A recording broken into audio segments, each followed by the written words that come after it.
Well, thank you everyone for being here, and a very warm welcome to you, Chetan, to Bangalore and to Bangalore Lit Fest. Thank you. Uh, it's so nice to see so many youngsters in the audience. So that would be my first question. You are actually in the age of social media, in the age of OTTs. You are enticing youth to read. So how do you achieve that?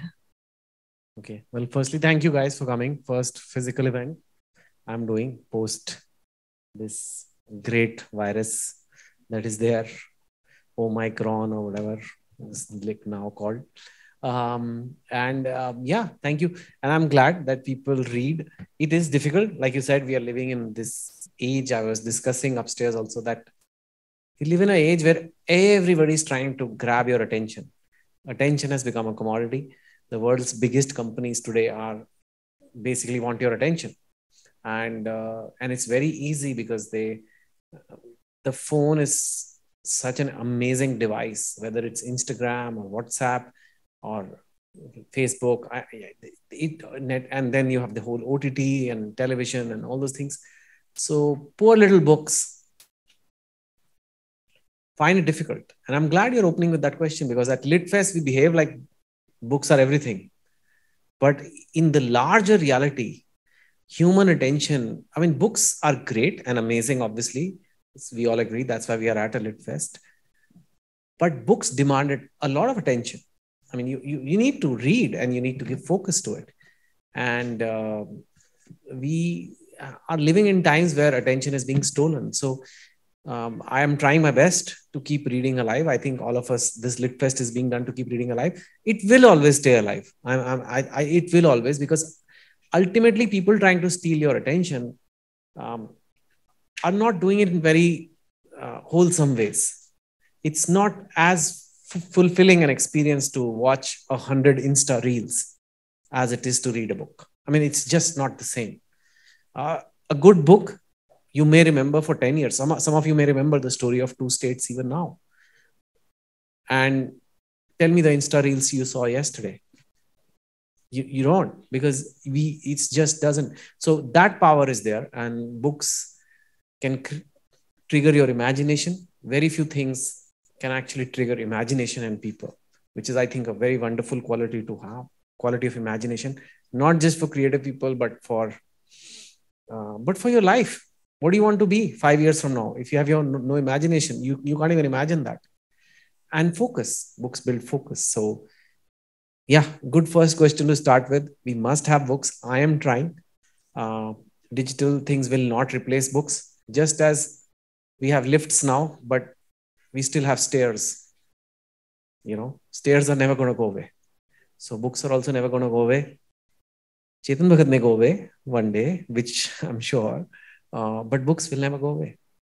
That's true. That's very, very well said. Books need more focus, more, and that's what anything that's harder to do, kind of stays with you longer, probably. Yeah, it's just a different because it's when your brain when your brain is creating an image, right? If it's a book about a missing child and I'm saying the mother looked like this, your brain is imagining. Everybody's imagining a different version of the mother. Whereas when you watch a movie, they're presenting it to you. Someone has done that. That's as much easier to watch a movie. So, but once you get in the rhythm of reading a book, those who love books know that there is very few things, very rarely can things compete with the joy of reading a good book. So, yeah, I mean, maybe that's why it's a little more effort, maybe. Yes, let's acknowledge that. But it's totally worth it. So, why do you think so many youngsters read your book? Because I'm young. That's absolutely. I'm 47 actually. I was young when I started writing, and I honestly, I'm very lucky. I remember when my first book became a hit. There were so many writers that are known for just one book. They're known for one book, right? He wrote this book. Oh wow, what a book! But that's just one book. Or she is an amazing writer. Have you read her that book? And then that's the book. And I thought that's great, but what happens to the writer then? Because I have my whole life left. If I do a one big book, or like when Five Friends, and my first book was did very well. So I was like, okay, am I going to be a one-hit wonder or not? So I said, no, I'm going to try and make a career out of it. And not just from a popularity, but from my own engagement. And I said, every time I'll write a book, I'll write it like it's my first book. My career depended on this. And I think that's the reason why I have been able to do it. That every time I try something different, I mean, 400 days is very different from 5 Point Someone, for example. First book, 10th book. So yeah. Hi, Shiny. Shiny is here. I'm here because of Shiny, actually, who's the co-organizer of the festival and my critic number one, because she's my editor. So yeah, she's been there with me from first to 10th book. So I think I try to reinvent myself. I try to put in a lot of effort in making books. I make it seem effortless. When you're reading the book, you feel like, oh, what's so great? What is it? Anybody can write this. But I'm like, try. It's not that easy. It's not that simple to be simple. And so there's a lot of, there's a lot of hard work in making sure you keep the audience engaged for so many years. And also I try to know what's going on with young people. Sometimes I think I'm cooler than my own kids. I'm not anything against my kids. They are cool. But they're not here in the audience. But they're not on Instagram like I am. They're studying for their board exams. So by being on social media, by doing events, by traveling, try to be in touch with India's pulse, you can say. My first book didn't even have mobile phones. My first books, the plot hinged around a phone call he makes from the professor's room in 5 Point Someone, and then he gets caught because he doesn't have access to a phone, not even a landline. That was and it worked then. But today it will be like, what are you talking about? And 400 Days is full of Instagram and full of DMs and full of Telegram and all those things. That's the way, that's just one example of how things have changed. But I have to write a story in a new setting. So I think that keeps young people engaged. Plus, I'm also not very judgmental. I see how young people have relationships today, so I'll just make a character like that without judging. So I think that keeps people connected. And then, of course, the youthful good looks have always to be leveraged. I wish I had more of them, but okay, fine. Actually, this question was somewhere down the list, but I'm going to ask you this now. See, I have heard many authors say the story writes itself. Once they start writing, it's the characters who define themselves. The story writes itself. Does that happen to you? No. Story doesn't write itself. I wish it did. No, it's so hard, man. I'm saying it because I've written after writing 10 books. It is one of the hardest things. Writing is not easy. But then people are like, why do you do it then? It's like the gym. It's not easy to do fitness, right? It's not easy to do a full-blown cardio workout or a weights workout, but it's worth it.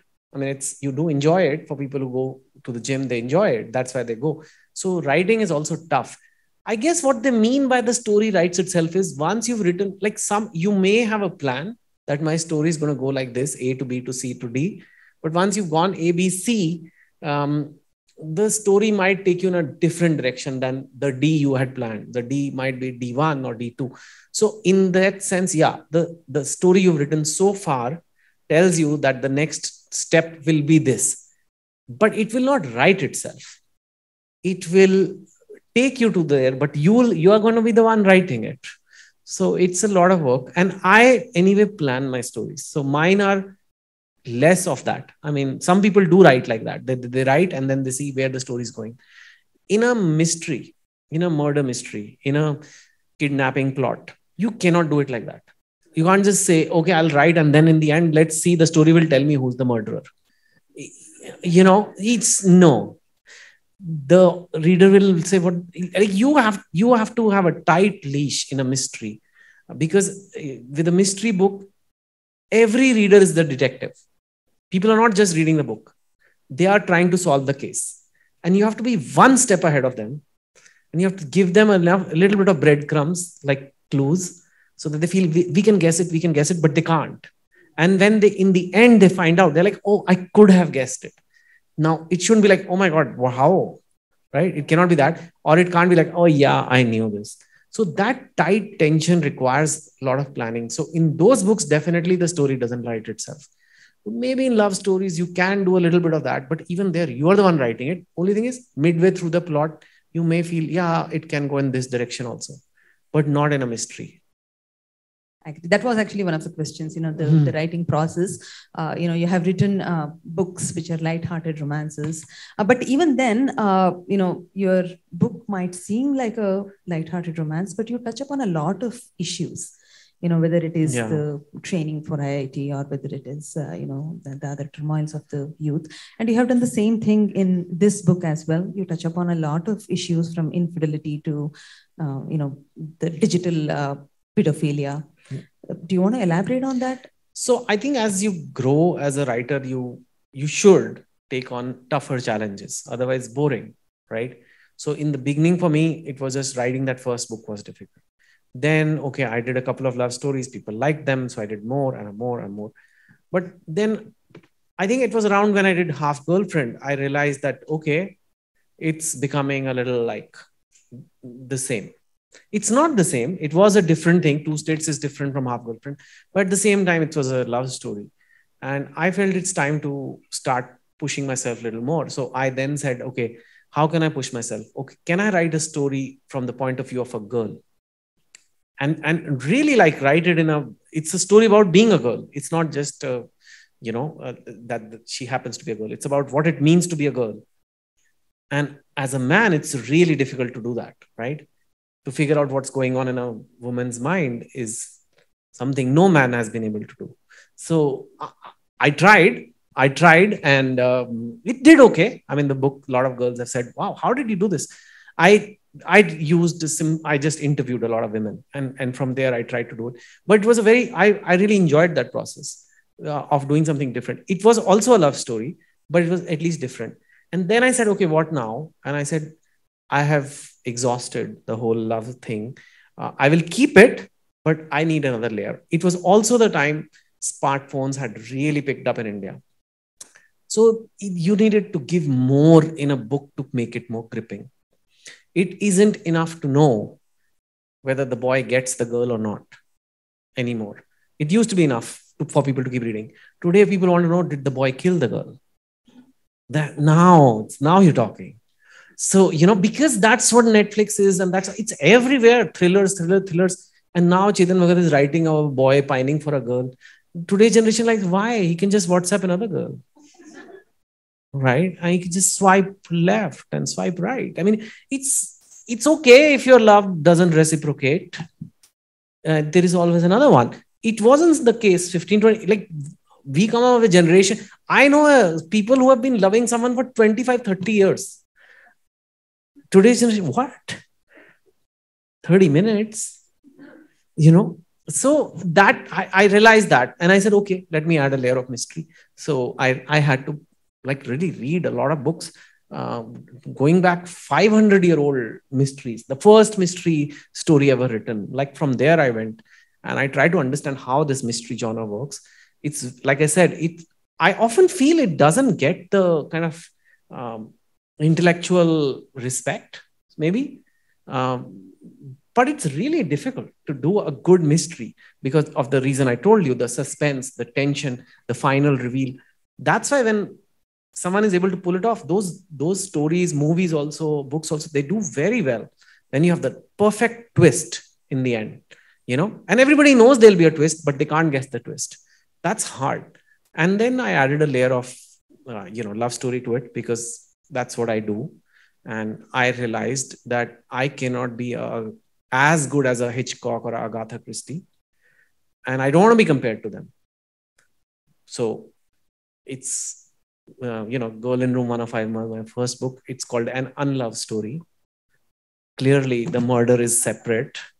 One arranged marriage murder. So arranged kind of. And 400 Days about the mother looking for a child, goes to a detective and ends up having an affair with the detective. Because only Chetan Bhagat books, those things happen. Why not? Right? Why waste an opportunity for people to get together? So that is me. And I think that call it a mystery. We actually struggled how to market like 400 days. Should we market it as a love story, infidelity story, or a missing child story? Finally, we decided on a missing child story because that just becomes more compelling. But yeah, both the elements are there in the story. So I think it's just a part of evolution. I have grown as a person, and I am doing it. It used to matter, praise and bestseller lists.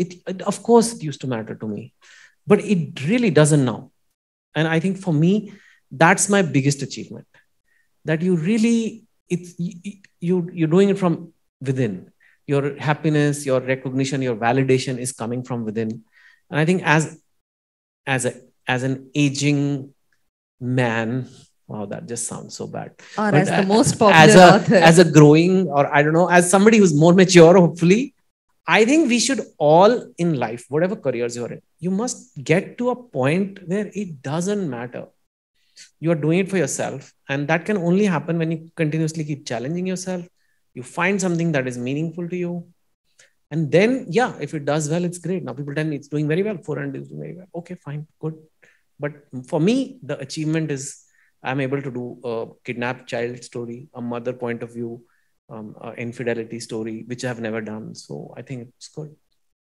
So I didn't have this question, but this is like sure. asking you based on what you just said. So do you think that success doesn't matter also comes with when you have had a lot of success behind you? Success matters. Of course, success matters. But success is not the validation. Yeah, it's not the only thing in life. And that, I guess, some people are smart enough to know that from the beginning. But after you've seen a lot of success, it becomes easier to see that. Like a billionaire can tell you better that money is not everything, right? If you don't have any money and say money is not everything, you're like, yeah, I know. Yeah, okay, yeah, I can see why you say that. But if a billionaire says that, we'll say, oh, okay, give it to me then, right? So the thing is that life is, if you have to, happiness is more important, right, than success. And you think success makes you happy, and it kind of does. But and I'm going into my motivational space now, but that's also part of. Please do. We love that. Yeah. Too. So basically, if this is a table, right, and it has 3 legs. So if your life is a table, it's like 3 legs table, and it's career, health, and relationships. And career is one. All 3 are important, and career is important. And in career, there is money, success, recognition, validation, I don't know, appreciation. All those kind of things come in a career, depending on what your career is. If you're in an MNC, it could mean promotions. If you're an author, it could mean bestseller list, whatever. So that's one leg, but that's not enough. And then there is another leg for health, which is very important. And there's another leg for relationships, which is very important. What we often end up doing is, like, if my career is going well, or if I'm getting success in books, I'll put more and more and more effort on that, because that is amazing, right? Or we often waste our time trying to please people who are close to us, like auron ke liye jiyo, like live for others. You want your spouse to validate you, you want your friends to validate you, you want your lover to validate you, your whatever, relatives, friends. And we keep spending our life doing all our actions to make sure, like, let's throw a party that my friends appreciate, or let me do a career that my spouse will say, I'm proud of you, whatever. And that's also relationships. What happens is people tend to focus on one thing a lot. But if the 3 legs are not balanced, you're not going to be happy. What did I do? I left my job and I got success as a writer. I went nuts trying to chase success. I did. I did a lot of talks. Pre-corona, I took 119 flights 2019. So that's like 2 flights a week, every week, 50 cities, events, motivational talks, all kinds of things. I was writing. I lost my health. If you see pictures of mine from before, I'm basically fat. And I don't know, in LitFest, you're not supposed to say fat, right? It's like, I can say it to myself, right? So I was freaking fat, and I was not taking care of my health. not just physically, mentally also. I was screwed up. I was trying to, when I had left my banking job, I was trying to prove to my, maybe even subconsciously, to my banking friends, to my friends in tech companies who are in Bangalore, maybe my batchmates, that I'm good enough. I left this, but I will make as much money as you guys. So so again, that's kind of like trying to get validation through relationships. And I ignored my health. So it is all nonsensical, is something I realized during COVID, that this is all nonsense. So I think even for you guys, think about it. If you had to rate yourself out of 10 in career, health, relationships, if there were 3 subjects in life, what are they? And if career is 9 and health is 3 or like something like that, it's not okay. You're never going to be happy.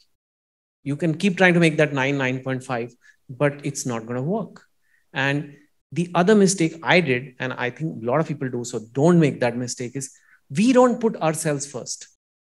We don't. We always try to make sure our family and bache, and it's great. I mean, it's fine. Family is amazing. I said it is one leg. Relationships are one leg, but you put yourself first in life. And then once you start doing that, now I live for me. I don't care. Once you start doing that, none of this matters. Criticism, success, this, that. Okay, maybe you're right. I already have it. So maybe I don't have, but yeah, I already have it. Why should I spend my time there? I should be spending time on my health or my relationships or my own, mental health or whatever. So I think this journey has been come in COVID, and it's been really great for me. I mean, I've never been happier. I'm in a much, much better place. And I think that's important. If your writing can't get you to a better place, how does it matter which shelf in the bookshop your book is kept in, right? No, actually, that's a wonderful thing that you said. After being successful, if an author stops writing, then it's kind of, cheating the readers, right? Because we want to read more. I mean, I have pretty much read all of your books. Even before the pre-order days, I ran a library, and I was always the first reader the moment the book came into the library.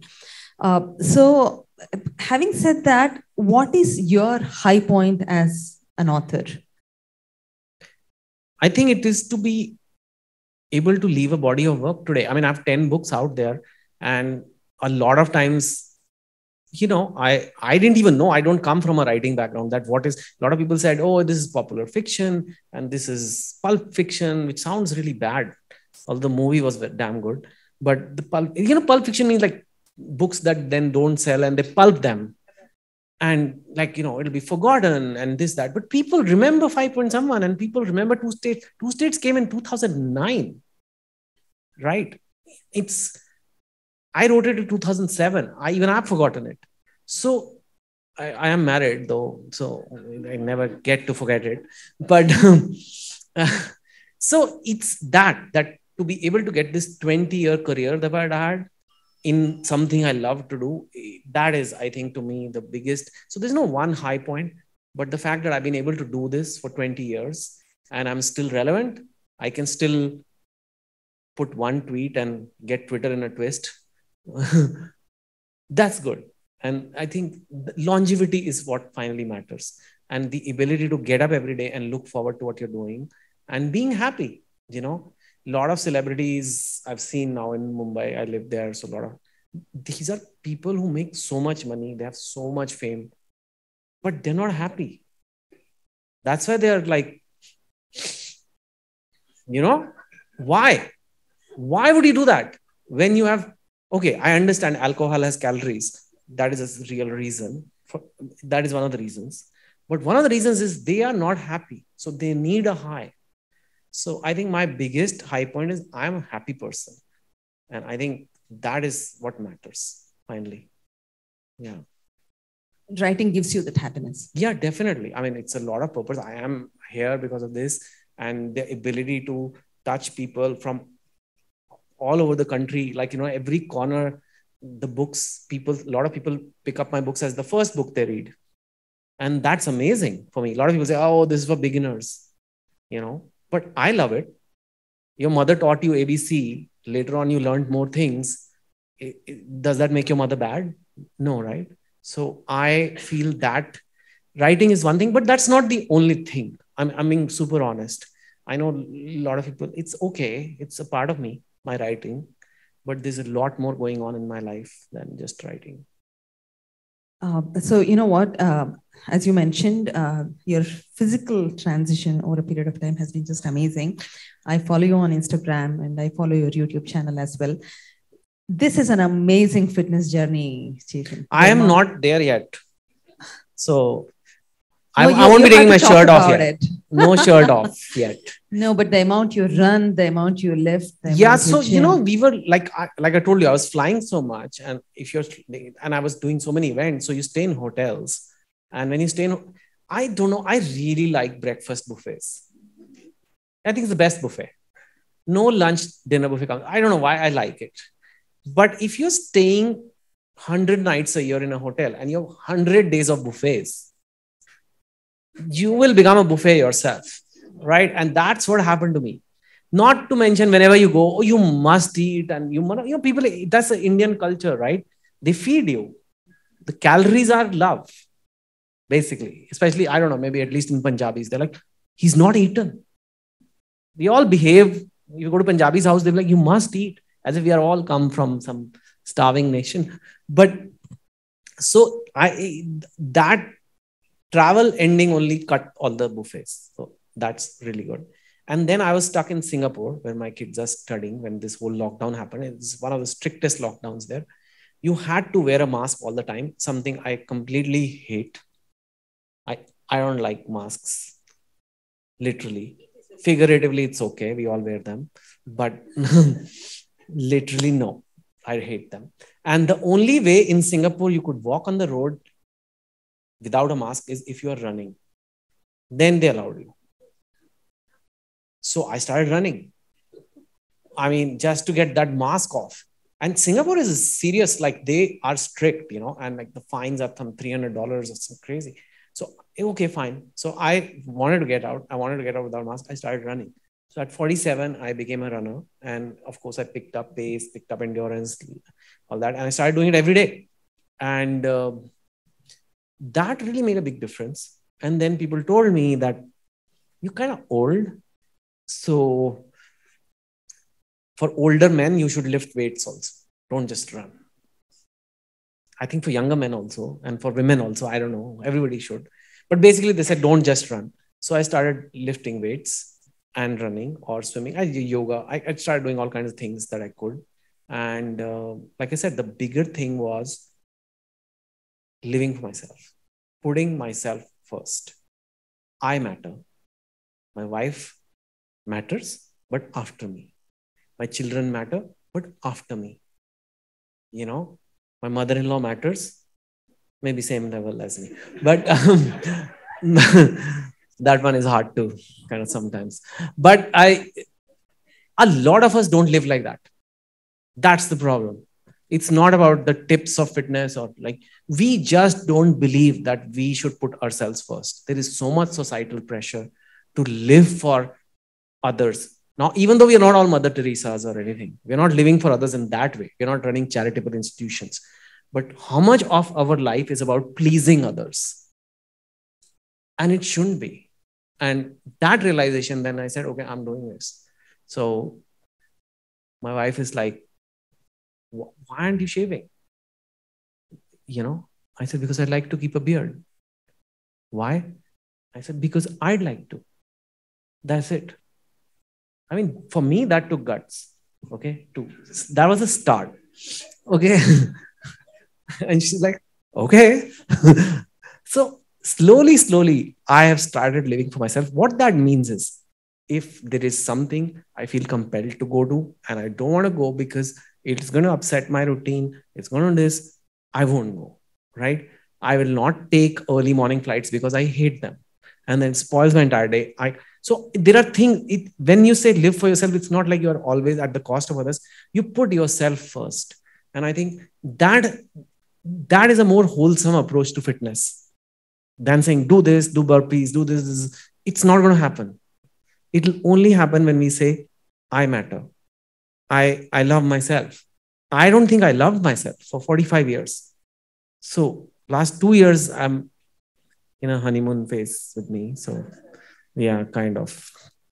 But yes. So that creates this thing. If you love yourself, you're like, okay, I deserve to look better. I deserve to be fitter. I deserve to sleep better. I deserve to eat better. But if you don't love yourself, you will not take care of yourself. It's as simple as that. But it's very funny how few people love themselves. I think especially in the 20s, those who are in their 20s here, they should 100% pay attention to what you're saying, because that is when, pleasing others kind of starts, I feel. Yeah, you're right. And I don't want to be like, I guess women have a lot of pressure, even more. I think even more pressure women face, that to sacrifice, just sacrifice. You're a mom. Ma ho tum. Okay, whatever that means. I mean, I like motherhood. There's nothing wrong with it. But it's a bottomless pit of things you do. It never stops. And she's nodding, so I'm safe now. Some lady nodded in the audience, so somebody agrees. But it is true. Men are like, what is he talking about? No, I'll give you an example. I'm saying this because it connects to my book 400 Days, which is about a missing child. And Alia is the mother, who was a model earlier. She has another daughter which is not missing, younger one. And she's the one who's looking. Everybody else has stopped looking because it's been 9 months. The police said, nahi, she's probably dead, this, that. And the husband's also kind of gone back to his work and really immersed himself in his work to forget about. And then in Chinese here, we were editing the book, and I get feedback on the book from some people. And they said, Alia is not sad enough. I said, why? He said, because you've shown that she's wearing tights and she's going to the gym. How can she go to the gym if her daughter is missing? And I'm like, okay, it's been 9 months. Nobody's looking. She's only thinking about the daughter, but she's going to the gym because that's what she does. And she has another daughter who she has to be a normal mother for. No, but nobody said why her husband is going back to work. Why? Because the mother must be in tatters, completely destroyed. She is destroyed, but she's trying to keep it together. And I think for me, I learned a lot. And these are people who gave me feedback, aren't like, these are modern people, like, really? She combs her hair? But her child is missing. I know, but it's been 9 months. So I'm just saying, think for yourself. Try living for yourself. When you are in a plane, they say put your oxygen mask first and then for others. You live for others. Why? That you will make other people happy, right? If you are not happy, you cannot make other people happy. You cannot. Only a happy person can make other people happy.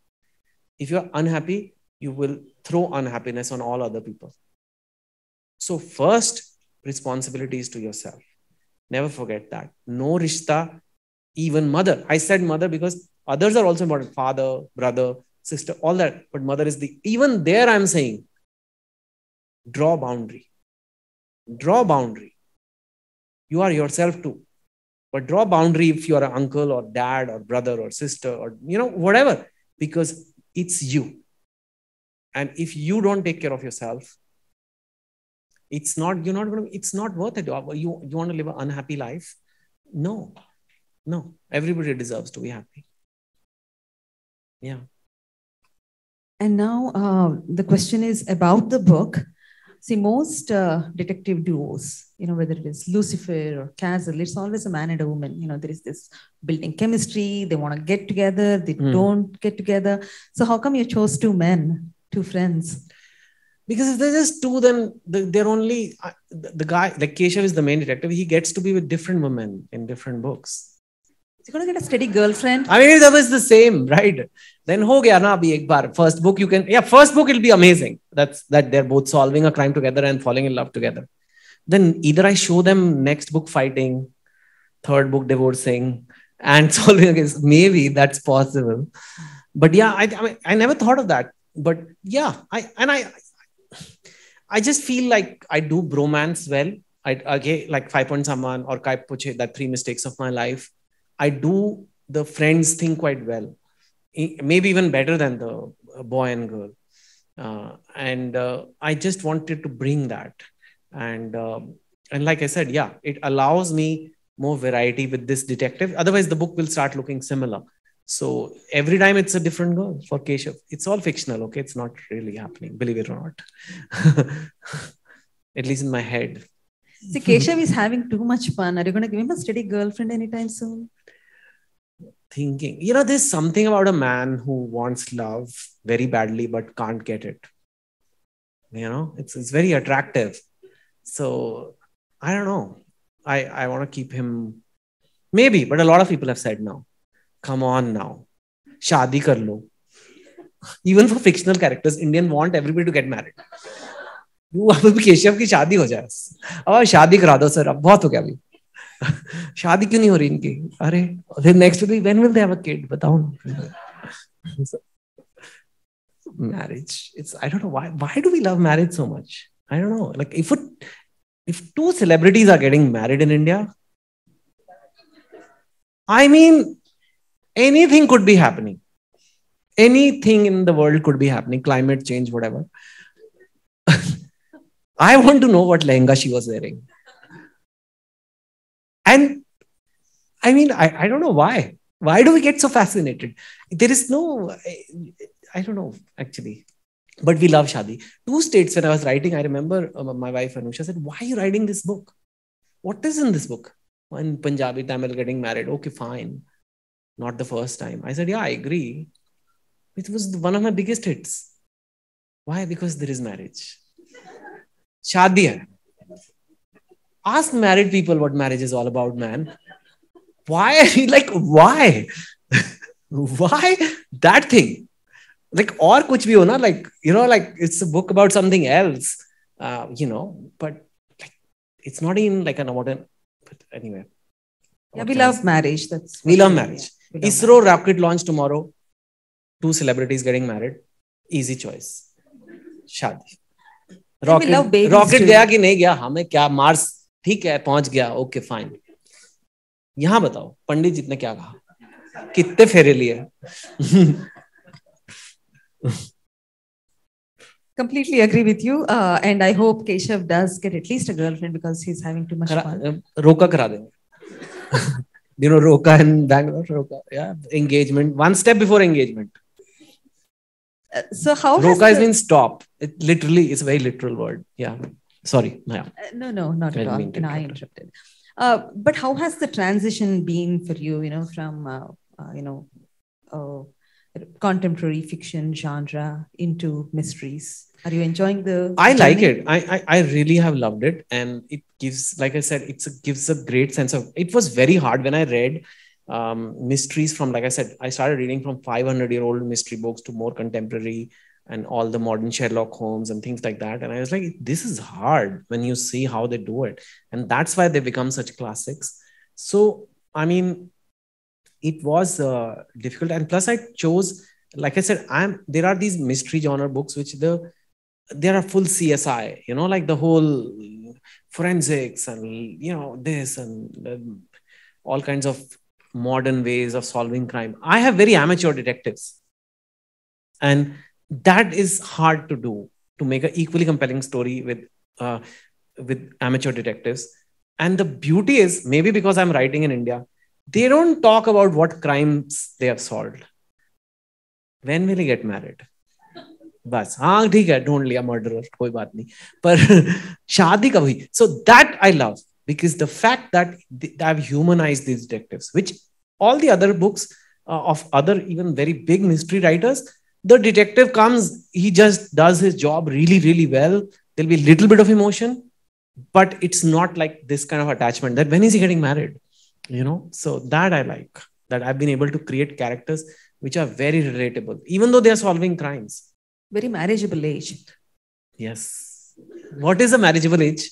I don't know. In India, that's the other concept. That marriageable age. I mean, 25 isn't. No, it is not, because I got married then. It is not. And someone told me this. 25, get married. as if you're like this battery which is going to get discharged or something. Abhi ho gaya time. I think you need to either not get married, okay, which is also an option. Believe it or not, it's okay, right? If you and wait and get married at 30 or 35, and it's fine. You kind of see the world a little bit. We don't even know, like, okay, you find her hot, get married. Okay, that's not how it should be. You're attracted to them, get married. You sang 2 songs with them, get married. No, man. Marriage is like pushing a truck, right? It's like that is it's so you need a certain maturity, and I'm saying it because there's young people here, and it's also become really difficult these days with all the technology, because you will immediately know I could have done better.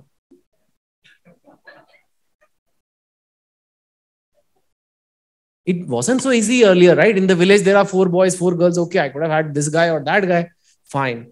Now it's like 10 guys sent me a message on Instagram. Babe, why did you get married? I was there now. Now what do you do?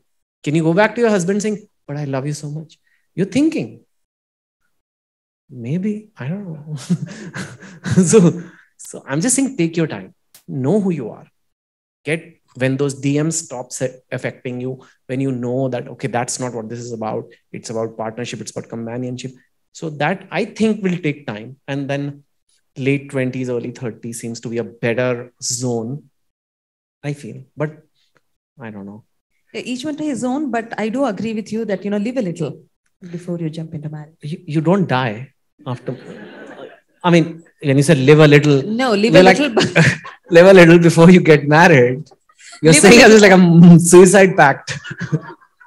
Okay, don't push the truck. Till death do us part. And live a little by yourself. No, that's not what you said. Okay, that's what I meant. See, but that's what. If it's something that can feel like death, maybe not rush into it. It's not death. It's not bad, but I mean, it's okay. It's not bad. Okay. I always say whenever a newly married couple comes to me, they'll come sometimes. Oh, we read your books, and then girl is wearing this chuda and all in North we wear, so I can tell they're newly married. And in flights and all, I see these, and then like, any advice, sir, for newly married couple? No, what? I'm not giving. They are already doing that. I don't have to give that advice. Okay. I said, okay, here's the thing about marriage. Life gets better, a little better, not a lot better. Okay? Life gets better, but a little better. People think they're going to get married and, oh my God, it's going to change everything. But it doesn't. You're still the same person. You're still the same lazy ass who doesn't want to go to the gym or doesn't want to study or whatever. So if you want a better life, you work on yourself. No other human being attached to you by a government contract is going to do it. What is marriage? Marriage is love with the government involved. It's that. Yeah, that's really it. What's the difference between a live-in couple and a married couple? Government. Now you're like legally, it's legal. So it's, so I think now. That's what I say. Life gets better, but a little better. So I'm not against it. But sometimes I think people have unrealistic expectations. All because of these celebrity weddings. Because I thought it will be like that. No. All right. I think we need to take the audience questions. I'm Deepika Naik. I'm a high school librarian. Oh, nice. And a lot of books of yours have made way into our library too. Thank you. People ask for more. One thing that I've always noticed about your books is any particular reason why there is a number in every title? Yeah, because I come from an engineering and banking background. So this is my memory of those traumatic times where I would be sitting with Microsoft Excel and like engineering numbers. So that's my heritage, that's my vintage. It's a memory of those times that I'm the numbers guy. It also makes the books more memorable. Like you remember the titles. Otherwise, 10 titles are really hard to remember. But 5 point someone, 2 states, 400 days. It's easier to recall. So yeah. Thank you. I could give an answer to my students. Thank you. Thank you. I'm Priyan Naik. Hi. I'm a retired professor, Hi, but sir. I've read each of your 10 books Thank and you. loved them. Thank you. My question is, you also write such lovely columns. You've written one today on Kashmir. Yeah. Now, this process of writing, the lady asked you, you're writing a book, suddenly you have to write a column. Yeah. So how do you have got one mind, you don't have two. So how do you stop here, start there, stop again, start again, submit your column, write your book? How do you manage all this, Chetan? It's tough. But the column I have to write every 2 weeks. So for the last 15 years, every 2 weeks, I have every alternate Tuesday, basically, of my life, I'm writing a column. So it's planned that I will maybe think about what column to write, do a little bit of research on Monday, and then Tuesday I'll write it. So yeah, it gets difficult when I'm writing a book. I'm not always writing a book. A lot of times I'm editing a book or marketing a book or not writing anything in books. So then it's easy. But yeah, at that time, it does get difficult to switch gears. I have to plan much before in advance that what will I write about, because I'm lost in my book and I don't even know the current affairs well to write an informed column. But that's tough. But the columns, the thing is, they don't stop. So it's fine. I mean, it's like I said, being a fiction writer is a part of my identity. I do other things. And now I also do YouTube, for example. So there's like 500 videos on YouTube on motivation. So those take time to make and do. So those are also happening. Plus there used to be events earlier. So like, yeah, I keep busy, and I try to multitask. And yeah, that's how I do it. A lighter follow-up question. If you didn't write columns, would we have had 20 books today? Not 20, but 2 more. Not 20, but 2 more, yeah. Hi, Chetan. Hi. I'm Anuja. And my question is, we've seen evidence of cancel culture everywhere. You're with it, so you know what's happening in the West. They tried to get JK cancelled. She's too big to be cancelled. Chetan Bhagat probably too big to be cancelled. But are you a little nervous when you write? Are you conscious of that sword hanging over your head that you may, Yeah, it's a good question. I try. I think with age anyway, you become a little calmer and you don't say super controversial things. And I do think it's dangerous to just, take a sword and start putting cancel culture everywhere, because that sword is like a double blade sword. It'll cut you also. So often it's used politically. Often, especially right wing will try to cancel left wing tries to cancel. So I have to be careful. Yes, I think to a certain extent you have to be, because it's a mob. It's literally a virtual mob coming after you. And you can't reason with the mob. You can't say the mob was unfair. Yeah, they are unfair. So I think you have to try to be careful. Yeah, I am careful. I don't do that many I don't do lit fests anymore. Honestly, I can't say no to Shiny, of course, because it's a baby BLF. But I don't do lit fests, because lit fest is where it all happens. So I'm doing a actual lit fest after, 4 or 5 years. And I probably only this and the Times one I do, because I write a column for them. So I sometimes do theirs. But I don't do it. Yeah, it's not worth it, because I don't want to engage with people who will not reason with you, who just feel something and the feelings are everything. I feel what you said wasn't nice, so you should be cancelled. I will not use logic. I will not respect opinions. That's not where I come from. I feel like you could completely disagree with me and we can still have a meal together and, talk it out. But that's not how social media is these days. In fact, there have been studies that when we hear things that we already believe in, like our political opinions or whatever our stance on certain issues, the brain releases dopamine. The brain actually releases that thing which gives you some pleasure. So we look forward to that in social media. And whenever someone says something that you don't want to hear or you don't believe, your brain sends a negative trigger, a negative kind of like a depletion happens. So that puts us in these rabbit holes that, you only want content that you believe in. It's dangerous. You're kind of spoiling your mind a little bit. I try to keep away from that. I see content from left wing, right wing, one view, the other view. I think it makes life more interesting. But yeah, you're right. Luckily in India, cancel culture is not so big. Luckily, it's not so crazy, but they do try. They do try. And yeah, nobody's too big to be cancelled, to be honest. But they've tried it on me also, and they just haven't succeeded. But attempts have been made, and it's not good. Like I said, it's a double-edged sword. It'll come back on them. So yeah. Thank you, and good luck to you. Thank you. Hello, sir. Hello, everyone. So I wanted to ask that, as you have said that when we are writing something, we have to see what is the trend that is going on. Or sometimes it is just the reflection of the society, right, in which we are living. So, how do you make a decision whether I have to show the reflection of the society, or at the same time, we have to set some trend? Yeah. So I understand what you're saying, because I do write for change. And one way is to totally indulge and write something which is happening. For example, a Saas Bahu serial. Now, it is true that there's a certain oppression that is happening in that space in India, and you can make a serial which kind of has a story like that.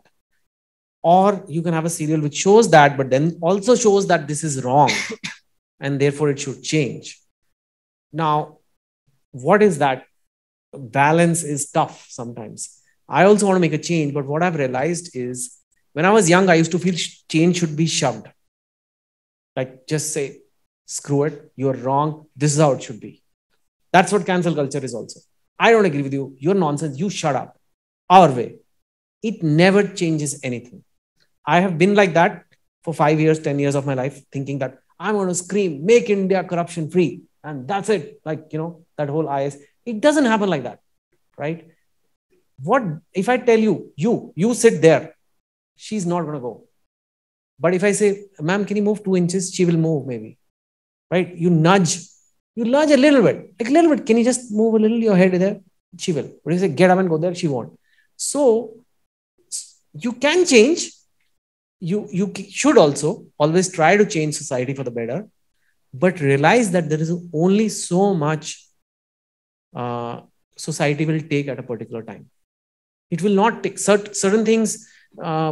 Maybe something you can make us will be accepted in the US, but in our Indian society, it's not. They are not ready for it yet. For example, the Section 377, that was for gay rights, decriminalization of that took a long time in India, but it did happen. But it took a long time. Now, you could argue that why didn't it happen 20 years back? We should have just done it. It takes time for society to slowly drift towards progress. So if you really want to create change, make it drift. That's when you have impact. If I write a column about Kashmir that Sir was saying has come today, talks of subtle changes, how to create jobs there, how to improve the tourist attractions there, make them more modernized. Little changes, not shoving it down, because it won't. So any story I write, I put little changes. I will not do something very radical. That's because I know I'm connecting to a lot of India. I could write a fully radical story. This is completely wrong. This is bullshit. This is how it should be. People just won't connect to it as much. So it's fine tuning, which I learned that moderates finally change the world. Extremists don't change the world. Okay. Yeah. Just I wanted to ask that when you are writing the book, you know that if I write this, it'll affect the profits of the book, but it can create a change. So It won't create a change. It will create a change. You can make a point. It'll make a noise. It'll get noticed, but it won't make a change. Change happens slowly, like an iceberg drift. That's what I've learned. Okay. Profits of the book, I don't think about, but I will think about, will the audience just say, what is he talking about? They're not ready for that yet. But a little bit of change is always, that's the way I think. It seems like a very passive, not very aggressive approach. But if you want true change, that's how it happens. If you want noise, yeah, just do something outrageous and it'll get instant fame, recognition, but then it'll die out. People will not connect to it. Okay. Thank you. Yeah. Thank you, everyone. Hi. Hello. So, what's your name? Surujan. So, I've not read any of your books. So, which one do you suggest to read first? How old are you? 12. 12. Which grade? 7th. Okay, I'm thinking The Girl in Room 105, because that's my most kid-friendly book. Okay. The Girl in Room. Thank you. It's grade 7. Hi, my name is Atharva and I'm from grade 8. Okay. What You inspired guys are so confident, man. Big round of applause to these kids, man. I mean, when I was your age, I would not have the guts to go up on stage and ask an author, "Oh, what book should I read, man?" But I like it also. That means you find me approachable enough. You find me confident. That's what I want writing to be. I mean, I want everybody to not feel that, oh my God, author has come. You know? what inspired you to write the book? I just have loved telling stories. And ever since I was a child, I love entertaining people, you know. Now, writing was what was available to me then, because you can do it from anywhere. But if you notice, even today, I do YouTube, Instagram, on stage, movies, all these things. It's my desire to, entertain people. It's always there in me. And India inspires me a lot. I find India very interesting, and I love my country. So to be able to tell my stories of my own country to my own people, it's nice to do that. Thank Yeah. you. First question is if you write for yourself or your audience, because mostly in your books, you mostly write for like a pretty young audience, right? And is it hard for you to like write for a very young audience? Is it something you're consciously doing? And second question, just with your books, right? What do you think your contribution in itself to Indian literature, what do you think it is? My God.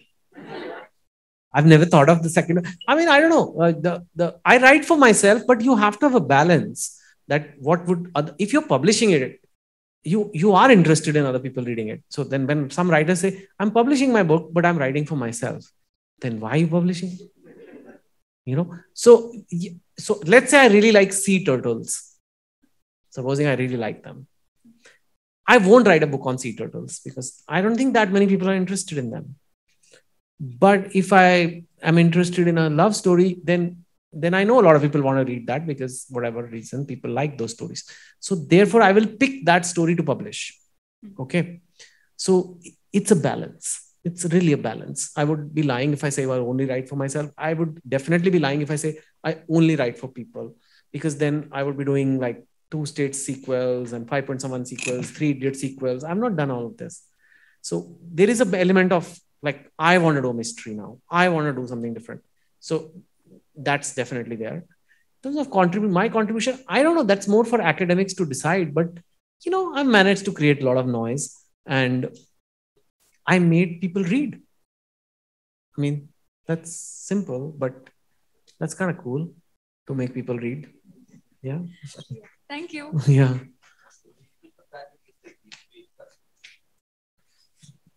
Hi, sir. I'm Prakriti. And your teacher says Schrodinger's. Are you a science student? No, Okay. journalism. Oh, wow. But do you know what Schrodinger's? Yeah. Okay. Cool. Big Bang Theory fan. Big Bang Theory, yes. Yeah. So my question to you is, you have written 10 books. I've read 9 of them. Thank you. Yeah, you're welcome. You write columns. I mean, Thank you. I ought to have some readers left, Yeah. Okay. So you write books, you write columns, you have your Instagram. Why do you need a YouTube channel, and why do you need to talk about how to impress girls? I mean, Okay. That's one of the 500 videos. yeah. Some are on how to invest money. And so I think it's important as a journalist, context is important. So the channel is called Be the Best You. And there is no video called How to Impress Girls. There is no video like that. No, there isn't. But Yeah. a lot of it covers But that. how to have better relationships. It's very different from how to impress girls. In fact, all the videos, the messages, like what I said today, work on yourself. Put yourself first. Don't try to impress girls or don't try to impress boys. That is the message of the video, that we spend a lot of time impressing. Why? You be a better person, people will be attracted to you. So that's the context in some of the relationship videos that are there on the channel. The reason I started YouTube I started early this year, actually. Because of the pandemic, I could not do any motivational events. And I realized that it's not just me who motivates people. I get motivated when I give those talks. And I was really missing it. So I started putting those talks out on YouTube. Literally, it is my motivation talks. I just changed it into 10-minute segments, and it's be the best you. It's the video will be on one of the 3 legs: health, career, relationships. And in relationships, it could be on parents, it could be on your spouse, boyfriend, girlfriend. There's no video called how to impress girls. And I don't even know how to impress girls. So, but the videos are on self-development because I think India needs it. I mean, yeah, India needs my stories, but I've reached a point where, okay, I have 10 successful books. I'll have 15. Fine. How does it matter? I'll still be in the same LitFest, same thing. But if through my videos, which are getting some, I don't know, 3 to 5 million views a month, even if 0.1% of people really get success, become more confident, have a better life, I feel I'll be giving them a lot of confidence and I would have contributed more meaningfully to them. So it's just a way to give back. I don't charge. I don't have sell courses in the end. And how do you impress girls anyway? I don't know. I mean, but if you become strong yourself, you attract people, I think. And it's that definitely I talk about because it's important to young people. Young people want to know how to, have good relationships, how to find a great partner. They want to know. So there's no shying away from it. How to get a quality partner. I think everybody wants to know. That I can tell you. You can go to the channel. In fact, there is one video called 5 Dumb Things Indian Guys Do to Impress Girls. Yeah, that's different. Yes. So it's complete opposite. One of those dumb things is liking posts by pretty women all day long or writing comments like, you are an angel from heaven. I'm like, what is this? Is she ever going to say, oh my God, this guy? Kaun hai yaar? Can we have a coffee together? It's never going to happen, dude. What are you doing in Instagram? So I'm telling guys, don't waste your time doing this shit. So that's quite the opposite. So I think वो कोई तो चाहिए कहने वाला. कौन बोलेगा उनको क्या कर रहे हैं वहां पे? You are so amazing. 5 flame emojis, 3 heart emojis. Please, you are an angel descendant on earth. How is she angel, yaar? Just because she's wearing bikini. She's angel. Maldives ki you're angel. Or is she helping destitute people? Is she, and has any girl ever looked at such comments and said, oh my God, I gotta meet this guy? Has anyone scored? No. So I think it's more a funny video. So yeah, more like that. Okay. Thank you, sir. Thank you. Interesting question. Hey, hi, Chetan. My name is Manu and I'm an engineer by background. So my question, you talked about self-growth and self-development. So, what is your routine? What are your habits in writing a book? Do you write 6 hours a day, wake up at 10 and then start writing? Yeah. And how have you built them over time? First thing you have to tell yourself is, I want to be a better version of myself. A lot of times people say, even in this whole how to impress girls thing or how to impress boys, just be yourself.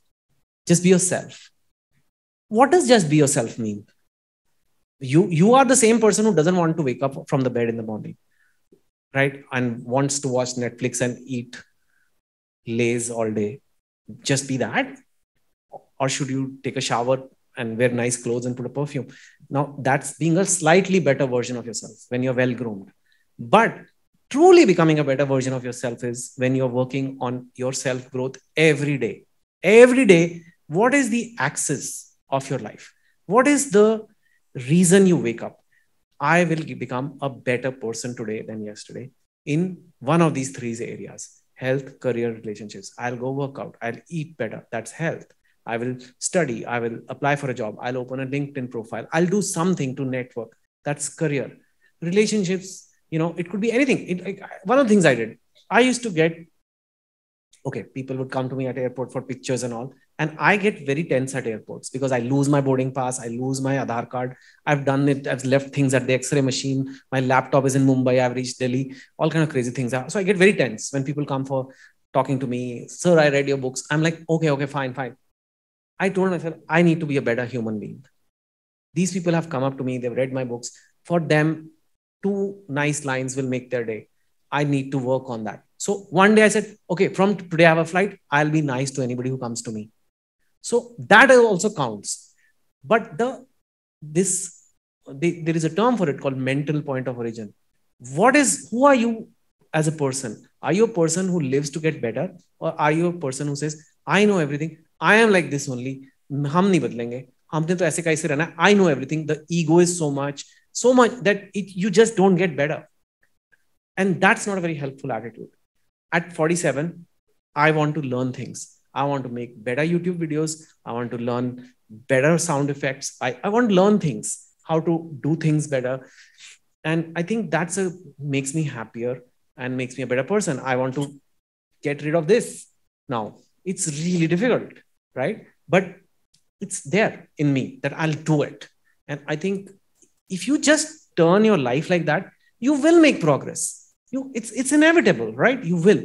So that's what I feel you should do and how you should spend your life, rather than video games and Insta reels, and definitely not the angel descended from heaven shit, man. I mean, seriously, that just really annoys me. All right. Yep. Last question. Okay, guys. Thank you for waiting, all of you. We're talking of everything apart from books, but that's okay. So if I wish to write a book, yes, what would be your advice to me? Right. Just like take laptop or pen, paper, and start. I mean, really, if you have to go, if I want to start going to the gym, if I want to start learning the guitar, what would you say? Pick up the guitar, right? Don't just watch video. You may watch a video or two on how to play the guitar, but at some point you say, pick up a guitar, right? Okay, watch videos on how to go to the gym, but go to the gym. Take action. Take action in life. Take action towards what you want to do. Just put yourself first. Once you start taking action, you get stuck. I don't know how to start writing a novel. Google it. You'll find 20 articles how to start writing a novel. But start, So that's it. Go for it from today. Okay. Tonight, page 1. And if at all you have found if you made any mistakes in life, and if you want to tell us anything about that, what would it be? We make so many mistakes. I told you the whole thing. I told you about me not prioritizing myself, my health, ignoring my health. What the hell was I doing? Or not focusing on my own happiness, not having an attitude of my whole being is about, if I'm not happy, I can't make others happy. So I think having a completely warped set of priorities, chasing money for no reason, all those kind of silly things I've done. And there's many, many more mistakes. We all make mistakes. That's life. But the point is, where do you go from there? Sometimes we spend the rest of our life justifying those mistakes, or we say, you know what? I'm going to change. I'm going to become a better person. If you think you can become a better person, half the problem goes away. Most of the egomaniacs you see, people who never say sorry, who are those people? They say, sir, do you think you can get better? No. I'm the best. I mean, what is wrong with me? It's not about what is wrong with you. Can you get better? These are two different things. And till your last day, you should always strive to keep getting better. I think. Yeah. Thank you. Thank you. Well, thank you, Chetan. It was a very entertaining and educative session. And thank you, everyone, for being here. And yeah. Thank you, guys.